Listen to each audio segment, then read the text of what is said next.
Hello and welcome to World Insight, coming to you live from Beijing on CCTV News. I'm your host, Tian Wei. On today's program, terror grips France yet again as two armed men in allegiance to ISIL killed a priest in a hostage attack. The French president says the country will use all means to fight the militant group.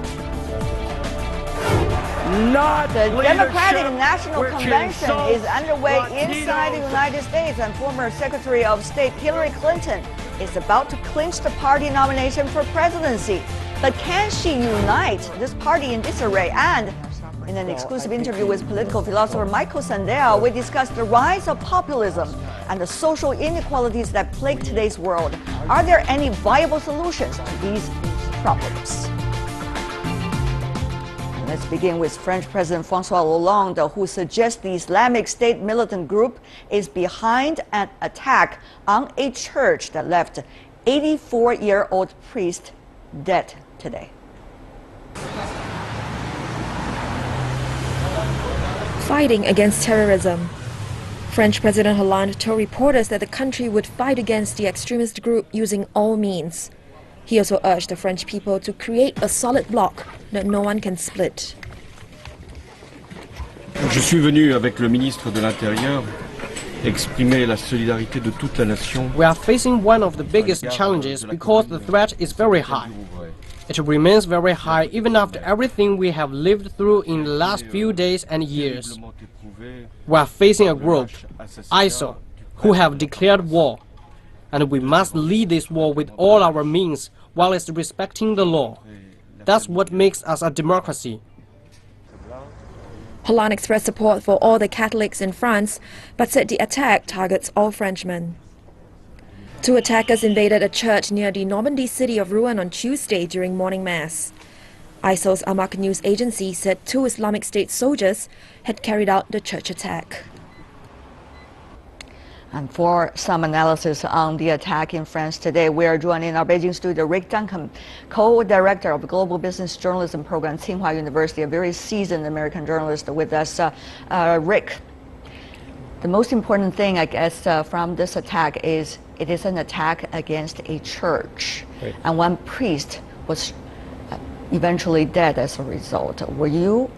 Are you afraid or concerned about a possible religious clash as a result of this? I'm concerned that this is the Islamic State raising the level of terror in their minds and picking out a religious target and picking out an aged priest. It's one of those things that is calculated to horrify and calculated to get a response from the West. And I do think adding that religious element, going after a priest in a church, is going to really make a lot of people angry in Western Europe, in the United States as well.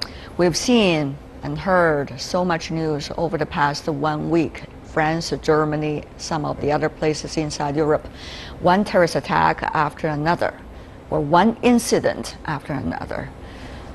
Can conventional wisdom and conventional unity be able to win this war against terrorism? Many would ask.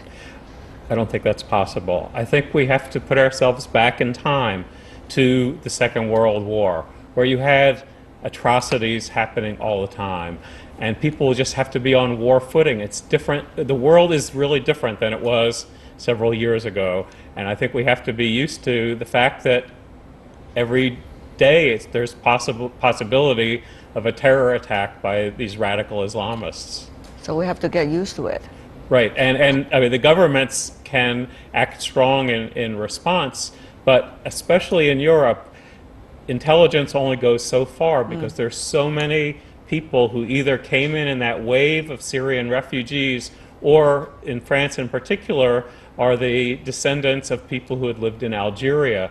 And there's a lot of homegrown terrorism there. The United States has had very, very few examples of that, though not zero. We hope solutions will be soon figured out. Thank you so much. Stay with us. The 2008 U.S. presidential election was easy and predictable enough for the public to understand, but the 2016 one has been a radical shift from anything we've seen in America previously. As shock polls show, Republican businessman Donald Trump now leading the race for the White House. Hillary Clinton is making history by being the first presidential nominee for a major party, but does she have all the support she needs, even from her own party? The Democratic National Convention got underway in Philadelphia with resounding cheers and jeers. But that didn't stop Bernie Sanders from opening the convention and appealing to supporters to build up party unity. We need leadership which brings our people together and makes us stronger. Any objective observer will conclude that based on her ideas and her leadership, Hillary Clinton must become the next president of the United States. After months of competitive animosity, Bernie Sanders embraced his former rival Hillary Clinton and agreed that she too was a champion for the same economic causes that enlivened his supporters. However, what followed was the sudden resignation of its unpopular chairwoman Debbie Wasserman Schultz. A series of leaked emails suggested she might have used her office to help Clinton defeat the insurgent candidacy of Senator Bernie Sanders.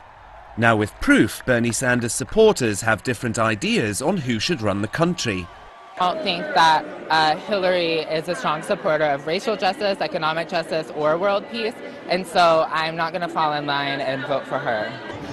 To unite the party, Hillary Clinton has to make a big, bold move to extend the olive branch to all progressives and all independents and prove once and for all that she's going to follow up on what Senator Sanders has been fighting for and that we're going to actually accomplish these things. Despite it all, this nomination will be triumph for Hillary Clinton.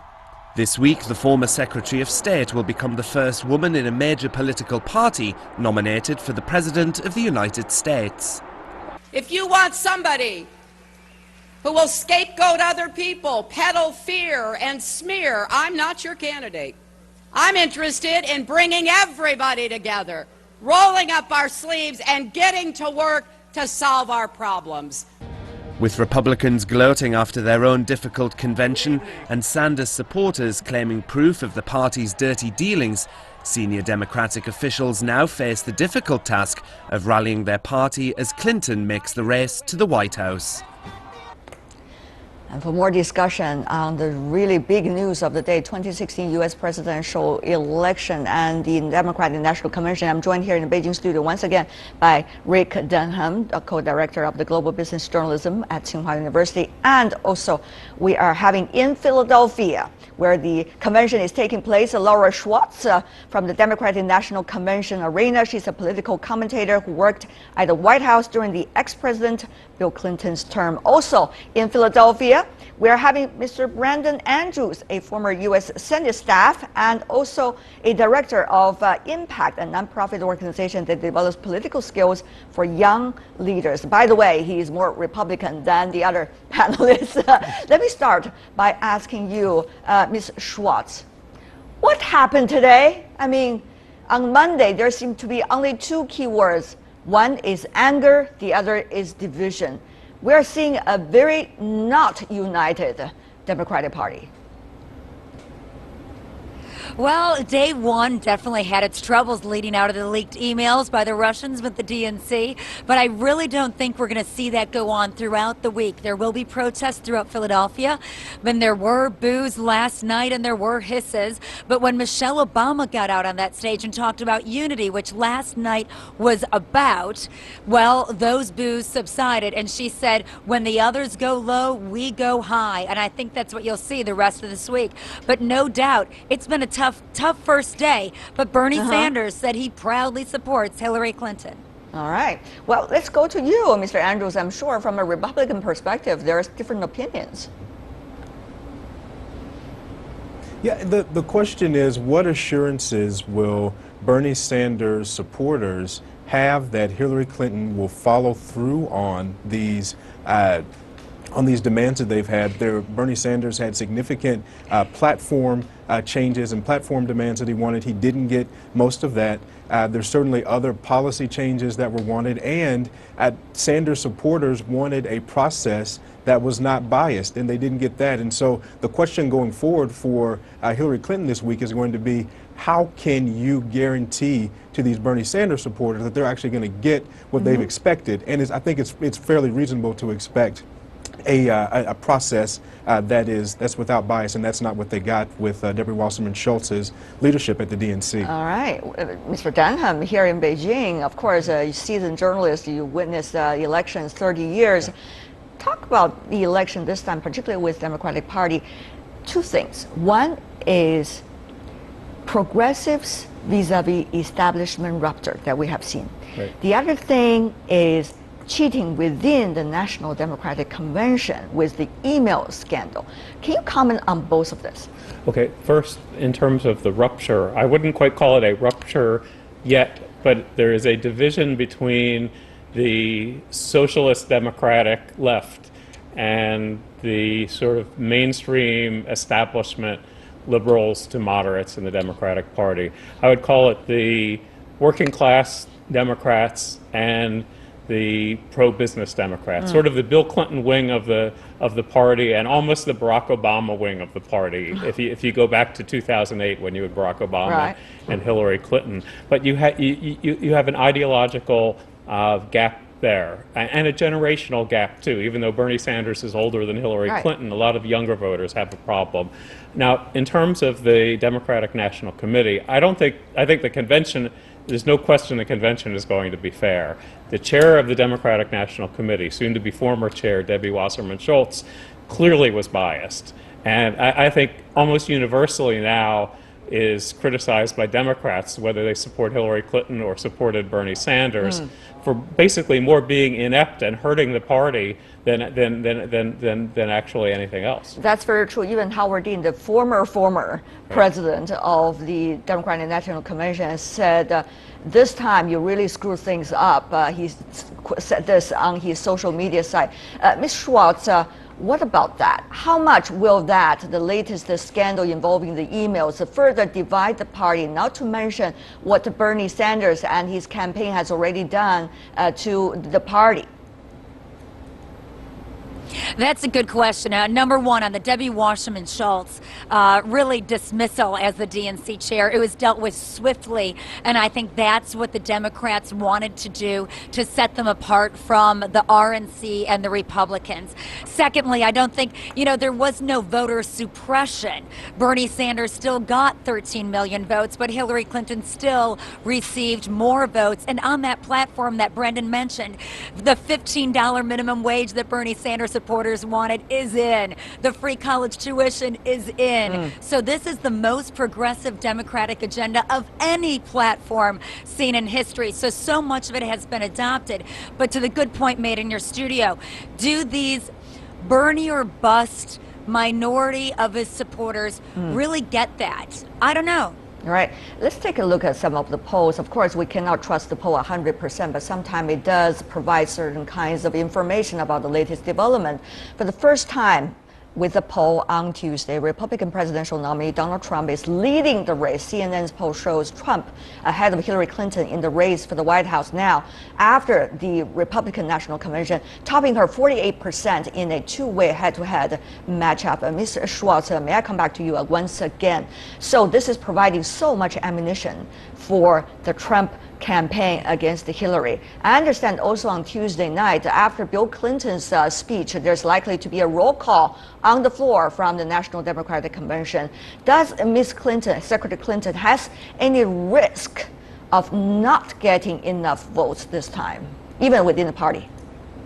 Oh, absolutely no risk of not getting votes. Hillary will be proudly nominated as the Democratic nominee for president tonight. And, the polls go up and down, and when your polls are up, man, you use them as your big message of the day. When polls go down, you don't mention them as much. But when you average them out, because there are so many going on, Real Clear Politics average has Donald Trump up by 0.9%. So you risk sometimes overplaying your hand when your lead is not solidified and still within the margin of error. You don't see the Hillary team doing that as much because I think they just are more seasoned at it. Right. But at the same time, Mr. Andrews, will even Mr. Sanders now openly come out and suggest that we should support to his supporters Hillary Clinton? He received so much booze from the floor, in fact. So even the party and the so-called rival now all support Hillary Clinton. But will she have a chance with the party unity? Well, Bernie Sanders has done everything that Hillary Clinton and her campaign have asked him to do. The issue is that Bernie Sanders supporters and folks that are more liberal in the Democratic Party aren't stupid. They see Debbie Wasserman Schultz being immediately dismissed as DNC chair and then immediately promoted to an honorary position in the Hillary Clinton campaign in the state of Florida as a slap in the face. Why would you take someone that's so divisive, someone that was immediately dismissed, and then reinforce this thought of the revolving door in politics and appoint them to a fairly influential position? Even though the title says honorary, it's still a fairly influential position nationwide when you talk about the Hillary Clinton campaign. And so the question again is, what can the campaign, what can Hillary Clinton do this week to assure these voters that have been aggrieved by Debbie Wasserman Schultz and the DNC, and not just DWS, but also her staff? What can she do to say to them, hey, this process is going to be fair going forward, it's going to be without bias going forward if other folks aren't removed? Right. Mr. Dunham, that's a great question, isn't it? I mean, what can be done to mend the fences? This is not just an ideological divide. This is also about cheating.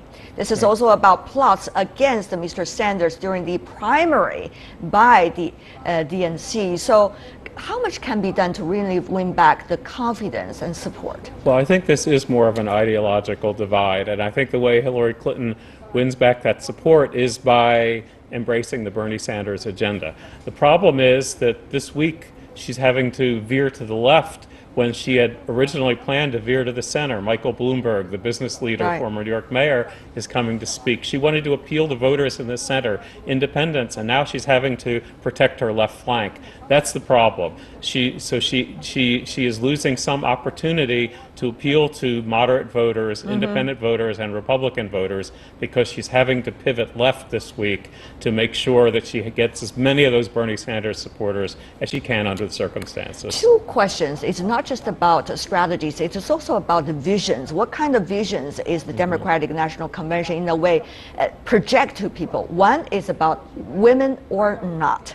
That, of course, is an interesting question. Mr. Schwartz, I'm sure you have more to say about that. This is the first time for any major political party inside the United States likely to nominate a woman as the candidate for president, whether she wins or not. That is already making history. Having said that, though, how much of the women card will Secretary Clinton be able to play in order to win support both inside the party and even beyond? I think it will play well, only because she has the policies behind it to back it up. Suburban working women, suburban moms are worried about things like economic security, national security, all within her platform, all within programs very well laid out by her. She's going to have to work for that vote. But tonight, for example, its theme is all about motherhood and families. President Bill Clinton will be speaking about her on a much more personal level. We will hear from the mother of Trayvon Martin, who was shot in Florida, and the other men ridiculously gunned down. You're going to hear from mothers tonight, so you're going to hear a big women agenda this evening. On Monday, also, there was some very impressive speech by the First Lady Michelle Obama. She was also talking about the significance of having a women president, even a nominee from a party for president for her children, her daughters, and also many other children inside the United States. Of course, that has been watched by all over the world at the same time. But Mr. Dunham, from your perspective, Ms. Clinton, over the decades she's in politics, has been a very dividing figure, to say the least. The people really like him, some of them, and some people really don't like her. So how much will this, once again, women card be able to be a winning slot for her this time? I don't think she's so much playing the women card as she has appeal to women, but I think it's vital. If you look at the polling, there's a big gap between men and women, and particularly among older men and women, and mothers versus fathers. I think that's important to her. But I think the way she wins it is not by necessarily making everyone like her, but by laying out policies that would make life better for women, make life better for African Americans, make life better for Latinos, the college tuition issues, the things that make your family more secure. But voters come to the, to the polls are pretty much emotional sometimes. I know, but this year is the first time in American history you have two politicians widely disliked who are the two nominees. And you don't want to really have, is it going to be a battle of which one is hated more? I think the way Hillary Clinton can stand out is to try to avoid the yelling back and forth and try to appeal in policy. Well, that is a perfect answer leading to the next question. May I ask you, Mr. Andrews, we are seeing two very divisive candidates, both Republican and Democrat, at least according to some of the public sentiment.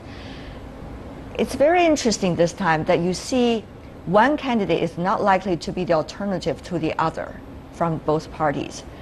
What does that indicate about American presidential election politics?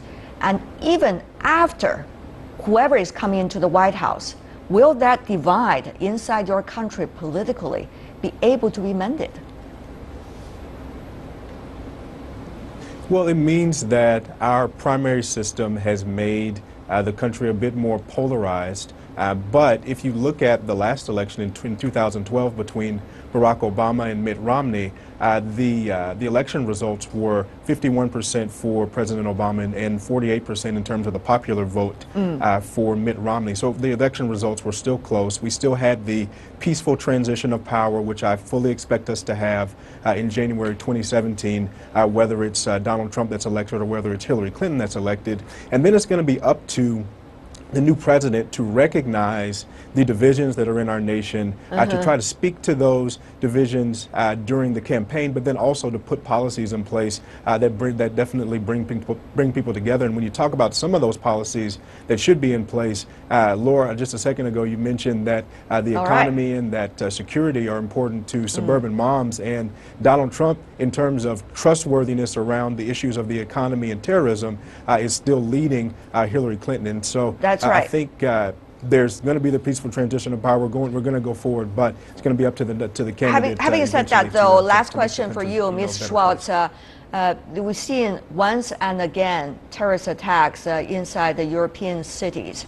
And as we all know, there's a phenomenon called the October surprise. So will that lend more ammunition to the Trump campaign vis-a-vis Secretary Clinton, because they do have very different views when it comes to immigrants? Finally, briefly from you. They have different views, and they have extremely, well, I don't know what Trump's policy rollout would look like because we haven't seen it fully in action. I really don't want to comment on that question because I don't want an October surprise.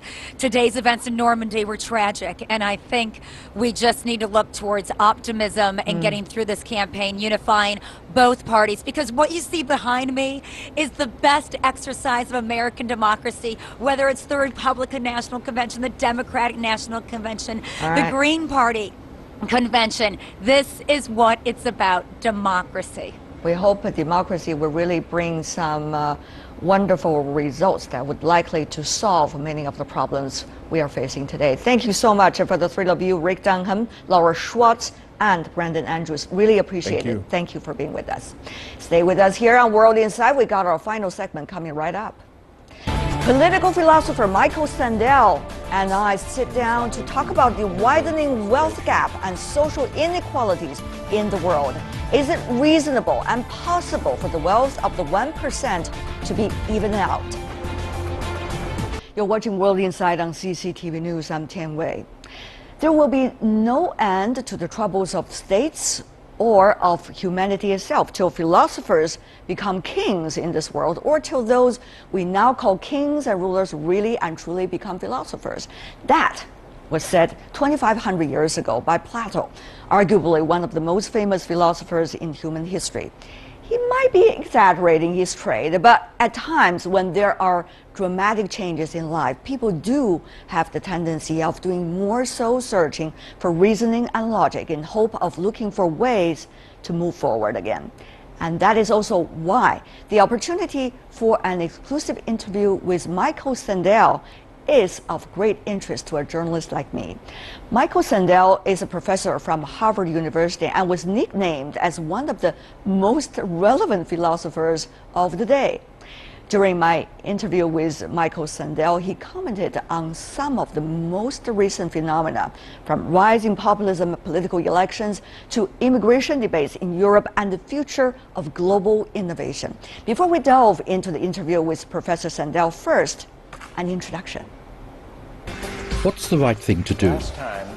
That's a question many people ponder about, and maybe the answer can be found in Michael Sandel's online Harvard course, Justice.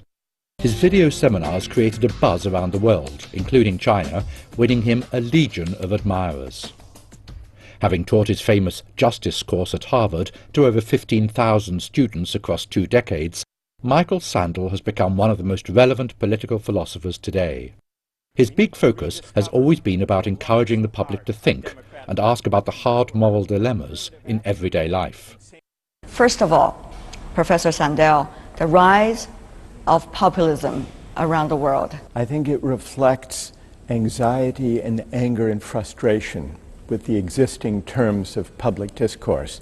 Throughout, in societies around the world, there's tremendous frustration with politics and with established parties. And to a large extent, I think this reflects the failure of elites, of the mainstream parties, to address questions that people care about, questions that really matter. The populism takes sometimes dark and dangerous forms, and that means that the responsible parties have to do a better job of addressing those frustrations. What can they do to address those frustrations? Is it a communication issue, or is it the fundamental faults of the current systems? Well, I think it's not just a communications issue. I think it's about substance, the substance of our politics today. We've lived through a period of roughly 3 decades of a kind of globalization, a market-driven globalization that has brought many benefits, but those benefits have not been equally shared across societies. So the mainstream parties need to address, you described the wealth gap, the growing inequality, and also a sense that people want to have a say in controlling the forces that govern their lives. They feel that community is unraveling, a sense of solidarity, a sense of shared fate is unraveling. And so I think that the responsible parties have to find a way to address seriously questions of inequality, the erosion of community, and the sense of disempowerment. Is it being translated into actions? So far, it's been translated into actions, into effective political appeals, mainly by those who appeal to the worst instincts of frustrated. Give me an example. Well, Donald Trump in the United States has very successfully seized on the issue of immigration, but he's done it in a way that is deeply insulting and offensive to minorities, to Muslims, for example, and to Mexicans, talking about the border with Mexico.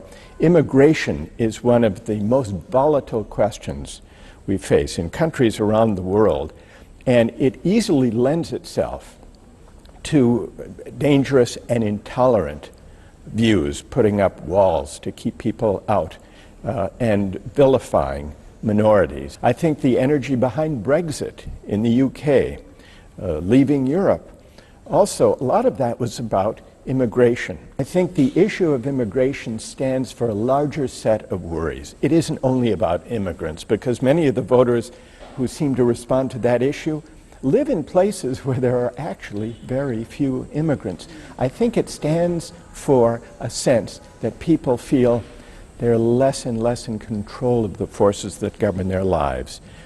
In the economy, they feel shut out of economic opportunity with growing inequality, and also they feel that the culture has left them behind, that ordinary work is not respected.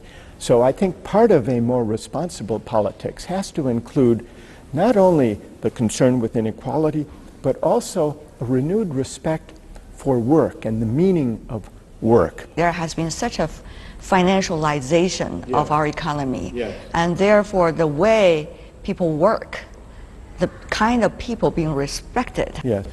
have been changing totally. Yes. Is it possible to change that or reverse that?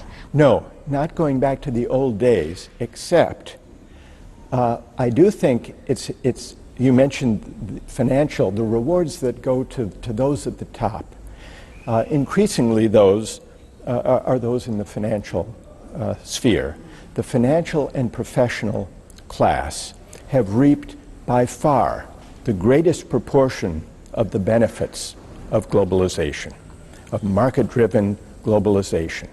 And the effect has been that financial speculation has been hugely rewarded, but people who do ordinary work in the traditional sense, they not only have suffered economic disadvantage, but the prestige and the social recognition has gone to those in the financial and professional classes.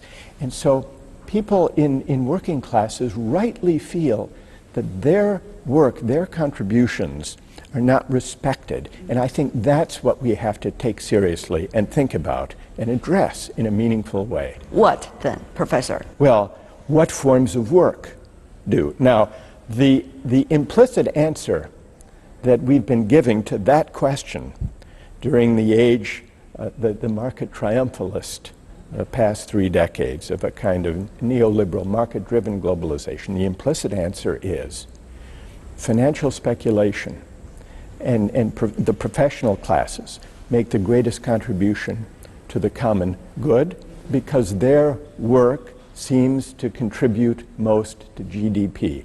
I think we need to examine that assumption. I think it's flawed. Much of the increased financial activity of the past 3 decades has not had a direct, a proportionate impact on either GDP or more broadly the public good.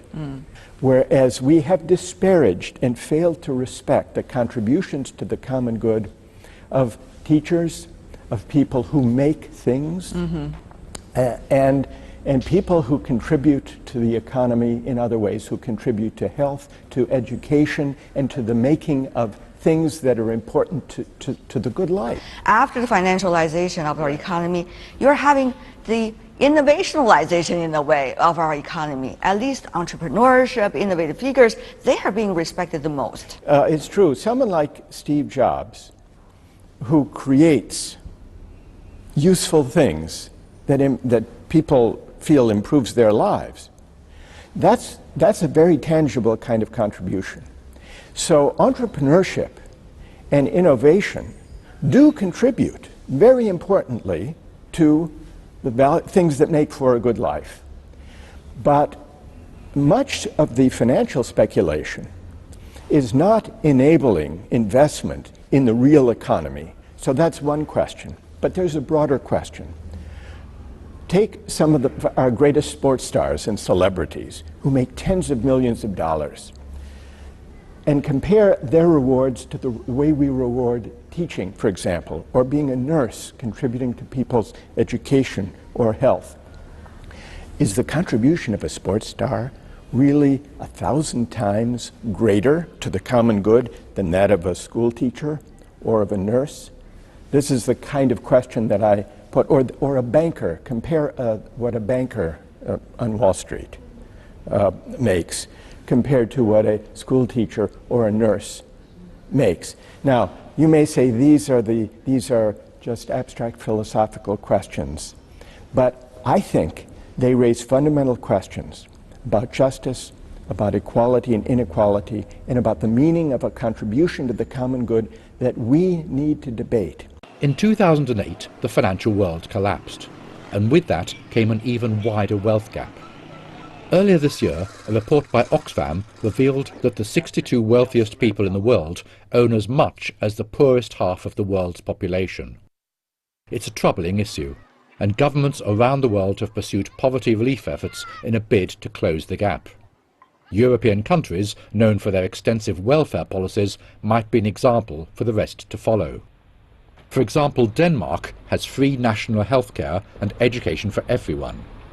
It also has fuel, childcare and job training subsidies, as well as a generous pension scheme. But wealth inequality is not just about the stark divide, just between the rich and the poor. It's also about financial knowledge.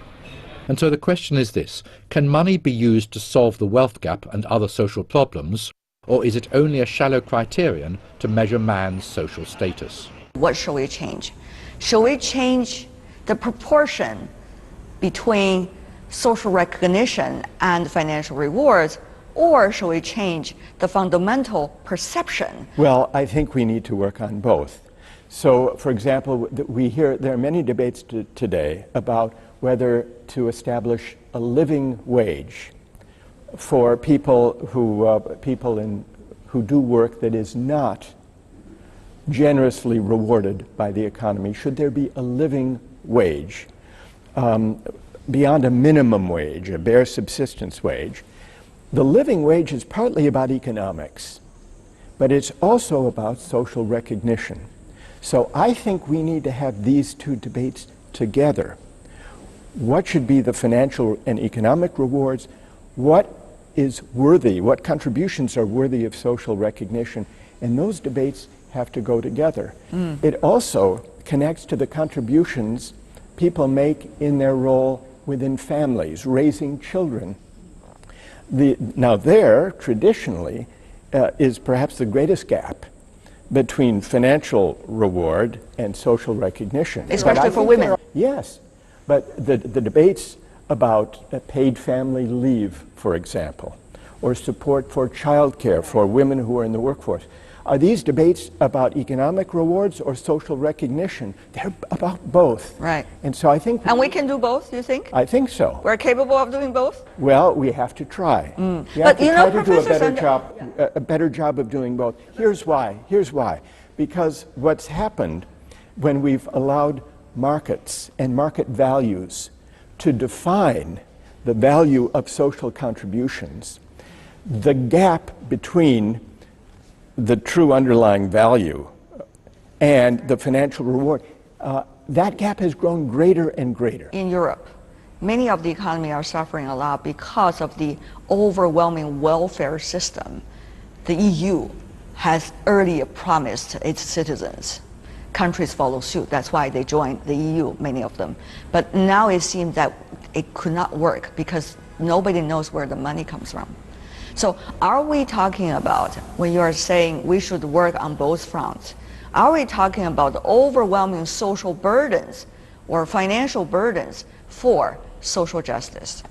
Well, I think the fundamental thing we have to take up is we have to question the assumption, which has become widespread in the last few decades, that markets are the primary instrument for defining and achieving the public good. So you're not for the European-style overwhelming welfare system? Well, I'm in favor. The welfare state has made a great contribution as a counterweight to unfettered markets. That was one of the great achievements. But some of them have problems. Well, there are problems with the EU that have to do with governance, independent of this question of the welfare state. So there are problems of governance and a sense people have that they can really have a meaningful say, or is the power too distant? That's one issue. And the other issue is the one that you've raised earlier about the welfare state. I think we can find ways of financing through fair tax systems, generous welfare states to provide for the health and the education and a dignified retirement of people. I think that can be achieved. But the problem, many of the problems with the European Union have to do with the sense that the power is unaccountable, that civil servants and bureaucrats in Brussels, many people feel, are dictating policies to ordinary citizens around Europe. So that problem needs to be addressed, but that's a separate problem from the idea of the welfare state as a counterweight to an unfettered market. There has been a lot of debate about markets, morals, and money. You have been doing a lot of research, a lot of provocative speeches about those issues. What do you make of it? What do you think is the current stage of realization that you can feel the pulse of the public when it comes to these issues? When I visit China and speak to audiences, especially young people, there is a great enthusiasm for market reasoning and for market thinking, understandably so, because the opening up of markets in China has had enormous benefits, lifting enormous numbers of people out of poverty and creating a flourishing middle class. And yet what I also sense in these very same audiences, and especially among young people, is that after a certain level of affluence is achieved, people begin to ask, is there something more to the good life than material prosperity alone? And this question is being asked with greater and greater intensity, I find, not only in China, but in Europe, in the US, in Latin America, in countries around the world that have achieved a certain level of material prosperity and affluence. People ask, well, what about the environment? What about the quality of air we breathe? What about social cohesion and a sense of community? What about family life and the importance of family ties? So at a certain point, people begin, and I think that we've reached that point today, to ask with growing urgency, is there more to the good life than material affluence alone? Thank you so much, Professor Sandel, for being with us. Thank you, Ken. All the best. Thank you. Thank you. Of course, many of the questions being mentioned there are some of the most important questions of today. Even if philosophers like Professor Sandel cannot provide all the answers to life's difficult dilemmas, it is certainly worthwhile to listen to intellectual voices like his, as thinking for the common good is the start of a better world. And that is all the time we have for today. If you'd like to see more of a program, you can visit our website. Just type in World Insight, CCTV News into your search engine. You'll be able to find us. Or you can also check out our YouTube channel. From me, Tian Wei, and everyone at the World Insight team, thanks for watching, and tune in again tomorrow for more insights from across China and around the world. Good night.